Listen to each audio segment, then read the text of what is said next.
నమస్కారం. మా గల్ఫ్ న్యూస్కి స్వాగతం. ప్రతిరోజు 6 దేశాల తాజా వార్తల బులెటిన్ మీకు అందించబడుతుంది. కువైట్ అధికారికంగా వెహికల్ గ్లాస్ రంగును 50% వరకు అనుమతించింది. ట్రాఫిక్ చట్టం యొక్క ఎగ్జిక్యూటివ్ బైలాస్ కొన్ని నిబంధనలను ఇటీవల సవరించారు.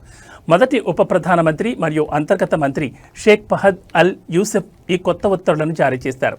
వెహికల్ తయారీదారుల స్పెసిఫికేషన్ల ప్రకారం వాహనాలకు గ్లాస్ గాజను అమర్చవచ్చు.